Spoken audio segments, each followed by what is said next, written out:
Hi, I'm Jennifer. I'm an artist at the RAD, and I'm also a professor at UWL in the art department.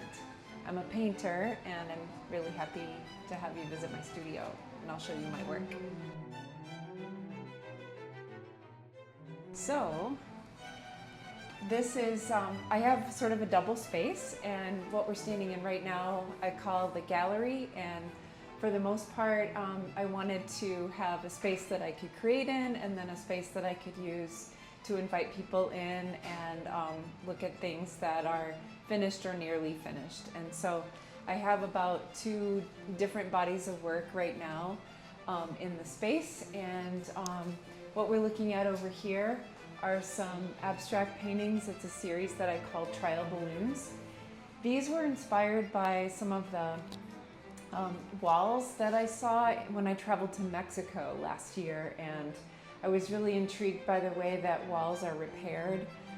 So stone walls with smaller stones inserted into the mortar, and at times, as well, as you're walking around different cities in Mexico, there are lots of really saturated colors that you notice, and that's why I brought this kind of color into the work. And so I worked on a series of watercolor, acrylic, and oil paintings that featured some of those shapes, and you know, bringing them into a little bit of a fanciful color palette and playing with line and shape. The other body of work would be landscape, and I've got a couple of landscapes in this studio. One of them being that large black, white, and gray canvas. That's all done entirely with oil stick, and I'll show you what oil stick looks like. It allows for a lot of texture and a lot of very spontaneous working. It takes a long time to dry, just like most oil paint does, and you can blend it quite a bit and even work on textured surfaces to get that sort of effect. I love texture a lot. When I bring in sort of like a sanded surface for like a pastel drawing. I traveled 2 years ago to Norway, and I did a series of drawings of the fjords and heightened the color sensibility a little bit with that piece. I also do work in the medium of encaustic, so there are 3 paintings in this gallery that feature encaustic, so highly textured paintings that are derived from pigment and beeswax. And these definitely have a lot of work into them, many layers, and there's a 3rd one over there that is sort of green and violet, and so it's been fun to be able to bring these out again and to have a gallery space for that purpose. So, but in here is where I do most of my work right now. It's great to have this natural light. It's also wonderful if I'm here at night to have the lights like you saw in the gallery space, but most of the time I don't even turn on the lights in here, because even on a cloudy day like this, the light is sufficient for me to see the colors that I'm mixing. And so I've got a triptych, so a tri-panel piece that is a bridge between the landscape work and the abstract pieces, and that one is still in progress. And I also do some paintings directly outdoors called plein air painting. Those are 2 little plein air paintings that in part inspired that black, white, and gray painting. I've got 2 canvases that are primed and ready to go. They're 3-foot square, and I'm planning to work on that square format but larger based on those 2.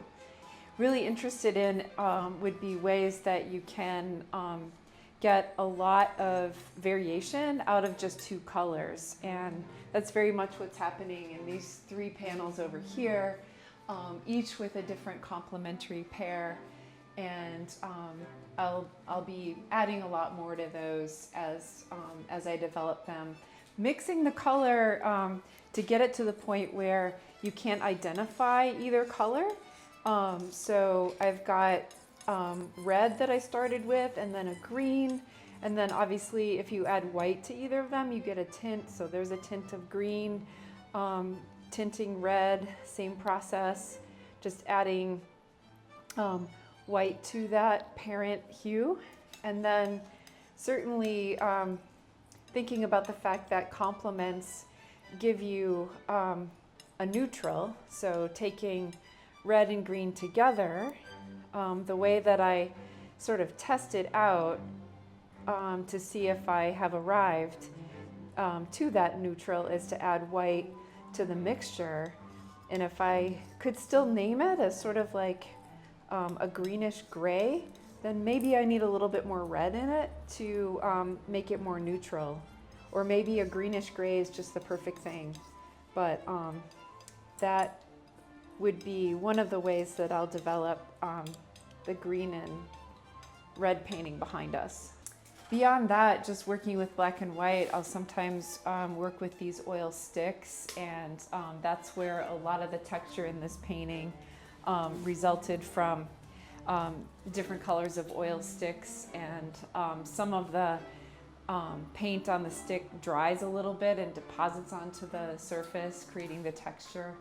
It's a pretty great thing that we have an artist community here, and I love being able to just talk about my work with other people and share ideas about their work as well. And we meet each other very informally, and then we have other sort of scheduled events open to the public as well. So it's just a great opportunity to be together, and but then also to have concentrated time to work in these beautiful spaces. I'll see you out, and it was really great to meet you and show you this space and talk about my work a little bit.